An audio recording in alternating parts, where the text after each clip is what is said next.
Hey guys, welcome back to our channel. అందరూ ఎలా ఉన్నారు? బాగున్నారా? నేను బాగున్నాను ఫ్రెండ్స్. ఈరోజు మళ్ళీ ఒక మంచి డిఐవై వీడియోతో మీ ముందున్నాను. ఆల్రెడీ మీరు స్టార్టింగ్ చూసారు కదా, నేను కొన్ని డెకరేషన్స్ కూడా మీతో షేర్ చేశాను. అదేనండి మనం తయారు చేసిన పిస్తాషియల్ డిఐవై లోటస్.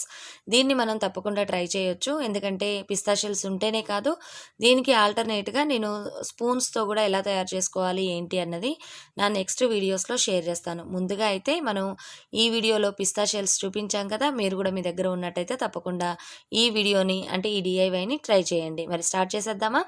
ముందుగా ఇక్కడ నేను పిస్తా షెల్స్ తీసుకున్నాను. వీటిల్లో రకరకాల సైజులు ఉంటాయండి, అందుకని మనం సైజెస్ వైజ్గా కొంచెం వేర్ చేసి పెట్టుకోవాలి.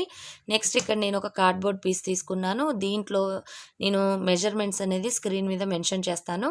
ఇక్కడ నేను ఒక చిన్న బాటిల్ని మూతని తీసుకొని నేను ఈ విధంగా సర్కిల్స్ని డ్రా చేశాను. వీటిని మనం సీజర్తో కానీ లేదంటే కటర్తో కానీ చాలా జాగ్రత్తగా కట్ చేసుకోవాలి. ఎడ్జెస్ అన్నీ కూడా వంకర్లు వచ్చినాయి అంటే మళ్ళీ వాటిని మనం సరి చేయడం కష్టం. నెక్స్ట్ ఇక్కడ నేను ఒక క్యాండిల్ని పెట్టుకొని ఒక సర్కిల్ని డ్రా చేశాను. దీనివల్ల ఏంటంటే మనకి పిస్తా షెల్స్ అనేవి ఎక్కడ పెట్టాలి ఏంటి అన్నది ఒక ఐడియా వస్తుంది. నెక్స్ట్ ఇక్కడ నేను పేపర్ టేప్తో ఈ విధంగా చుట్టూ ఎడ్జెస్ అన్నీ కూడా ర్యాప్ చేశాను. మీ దగ్గర పేపర్ టేప్ లేకపోతే మీరు పేపర్తో కూడా ఈ విధంగా ర్యాప్ చేయొచ్చు. ఇక్కడ నేను స్కేల్తో మెజర్ చేసిన మెజరింగ్స్ని నేను మెన్షన్ చేస్తున్నాను నేను మీకు. నెక్స్ట్ ఇక్కడ చూస్తున్నారు కదా, నేను గ్లూ గన్ వాడుతున్నాను. మీ దగ్గర గ్లూ గన్ గినక లేకపోతే మీరు ఫెవి బాండ్ అయినా వాడచ్చు, కానీ ఫెవికాల్తో మాత్రం అతుక్కోదండి. చూసారు కదా, నేను ఒక సర్కిల్ని డ్రా చేశాను. దానికి లోపల వైపు అంటే లోపల వైపు కాకుండా కొంచెం బ్యాక్ సైడ్ మనం గమ్ రాసి ఈ విధంగా 1 by 1 స్టిక్ చేయాలి ఈ పిస్తా షెల్స్ని. వీటిని మీరు పెట్టేటప్పుడు చూసుకోండి ఒకసారి. ఈ విధంగా క్యాండిల్ పెట్టి మనకి కరెక్ట్గా క్యాండిల్ అనేది సిట్టింగ్ అంటే కూర్చుంటుందా లేదా అని చూసుకున్న తర్వాత నెక్స్ట్ మనం ఇక్కడ మళ్ళీ గ్యాప్స్ మధ్యలో నేను కొంచెంగా గ్లూ గన్ అంటిస్తున్నాను. ఈ గ్లూని అంటించిన తర్వాత మళ్ళీ మనం ఈ విధంగా గ్యాప్స్లో ఫిల్ చేసుకోవాలి. ఈ విధంగా మనం ఫస్ట్ తర్వాత సెకండ్ లేయర్ అయిపోయినాక మళ్ళీ మనకి గ్యాప్స్ కనిపిస్తూ ఉంటాయి కదా, మళ్ళీ అక్కడ థర్డ్ లేయర్ అంటించాలి. ఈ విధంగా మొత్తం మనం కార్డ్బోర్డ్ పీస్ తీసుకున్నాం కదా, ఆ పీస్ని మొత్తం కూడా ఫిల్ చేయాలి. మీకు ఇంకా కొంచెం పెటల్స్ ఎక్కువ కావాలి అని అనుకుంటే ఇంకా కొంచెం ఎక్కువ అంటించవచ్చు. దీనికి ఒక ప్యాటర్న్ అనేది ఏమి ఉండదండి. మనకి ఫ్లవర్స్ ఎలా ఉంటాయి, ఇష్టం వచ్చినట్టుగా పెటల్స్ చక్కగా వస్తూ ఉంటాయి కదా, ఆ విధంగా మనం డెకరేట్ చేసుకోవచ్చు అనమాట. ఇక్కడైతే నేను ప్రాపర్గా ఒక లైన్లో అన్ని స్టిక్ చేస్తున్నాను. అంటే మనం ఈ విధంగా స్టిక్ చేయడం వల్ల ఏంటంటే అన్నీ కూడా స్టార్టింగ్ చూడడానికి చాలా నీట్గా ఉంటాయి. ఈ విధంగా అన్నీ స్టిక్ చేసుకోవాలి. చూసారు కదా, మనం తయారు చేసిన ఈ లోటస్ అనేది ఈ విధంగా రెడీ అయిపోయింది. ఈ విధంగా మనం రెడీ చేసుకున్నాక దీంట్లో మనం క్యాండిల్ అయినా పెట్టొచ్చు, లేదు అంటే ఏదన్నా హోమ్ డెకోర్ ఐటమ్స్ అయినా కూడా మనం పెట్టుకోవచ్చు, అంటే దేవుడి విగ్రహాలు అలాంటివి కూడా.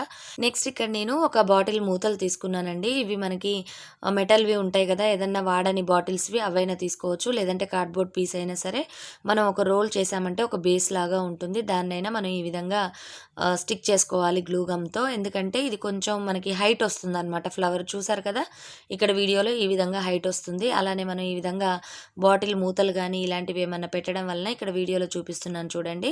ఇక్కడ ఒక మేక్ ఉంది కదా, దీనికి ఈ విధంగా మనం హ్యాంగ్ చేసామంటే ఇది కరెక్ట్గా ఉంటుందన్నమాట, ఊడిపోకుండా. దీన్ని చూడడానికి ఇది మనకి ఒక వాల్ పీస్ లాగా కూడా యూజ్ చేసుకోవచ్చు. అందుకని నేను ఈ విధంగా బాటిల్ని ఒక మూతని ఈ విధంగా స్టిక్ చేశాను బ్యాక్ సైడ్.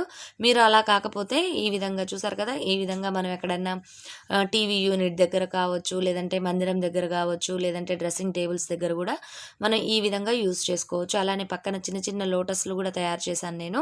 అవి కూడా మీరు మీ దగ్గర ఏమన్నా ఎక్కువ ఉంటే ఆ విధంగా కూడా తయారు చేసుకోవచ్చు. మధ్యలో చూసినట్టయితే ఒక బటన్ కూడా పెట్టాను కదా, అది కూడా మనం ఒక డెకోర్ లాగా వాడుకోవచ్చు అనమాట, అంటే ఒక ఫ్లవర్ లాగా ఉంటుంది. నెక్స్ట్ ఇక్కడ నేను మీకు ఐస్ క్రీమ్ స్టిక్స్తో ఒక ప్యాటర్న్ చూపిస్తున్నాను చూడండి. ఈ విధంగా మనం ఫ్లవర్స్ చేసిన తర్వాత మనం ఈ విధంగా ఐస్ క్రీమ్ స్టిక్స్ని ఈ విధంగా మనం సెట్ చేసుకొని గమ్ పెట్టి అంటించామంటే ఇది ఒక వాల్ హ్యాంగింగ్ లాగా కూడా మనం రెడీ చేసుకోవచ్చు అనమాట. దీనికి అలానే మనం ఎక్కడైతే మనం స్టిక్ చేయాలనుకుంటున్నామో, ఏ కార్నర్ అయితే అని అనుకుంటామో అక్కడ మనం గమ్ పెట్టి ఒక పురుకొస్తాన్ని హ్యాంగ్ చేసామంటే వాల్ హ్యాంగింగ్ లాగా కూడా యూజ్ చేసుకోవచ్చు దీన్ని. ఈ విధంగా మనం స్టిక్ చేయడం వల్ల ఏంటంటే ఇది అటు ఇటు జరగకుండా ఒకే ప్యాటర్న్లో స్టిఫ్గా ఉంటుంది. అందుకని మనం ఐస్ క్రీమ్ స్టిక్స్ని ఈ విధంగా స్టిక్ చేసుకోవచ్చు. అలానే ఇక్కడ నేనైతే వీటికి కలర్స్ వేశాను, అంటే స్ప్రే పెయింట్ వేసుకున్నాను. మీరు కావాలంటే స్ప్రే పెయింట్ అయినా వేసుకోవచ్చు, లేదు అంటే యాక్రిలిక్ కలర్స్ ఉంటాయి కదా, అవైనా వాడుకోవచ్చు, లేదంటే ఆయిల్ పెయింట్స్ అయినా కూడా యూజ్ చేసుకోవచ్చు. ఇక్కడ గ్యాప్ ఉంది కదా, ఆ గ్యాప్‌లో మనం ఈ విధంగా చిన్న చిన్న ఫ్లవర్స్‌ని గూడా ఈ విధంగా స్టిక్ చేశామంటే ముద్దగా ఒక పెద్ద ఫ్లవర్ లాగా ఉంటుంది. వీటిని గూడా మనం టీవీ యూనిట్స్ దగ్గర, లేదంటే టీపాయ్స్ మీద, లేదంటే సెంటర్ టేబుల్‌లో ఈ విధంగా గూడా మనం డెకరేట్ చేసుకోవచ్చు.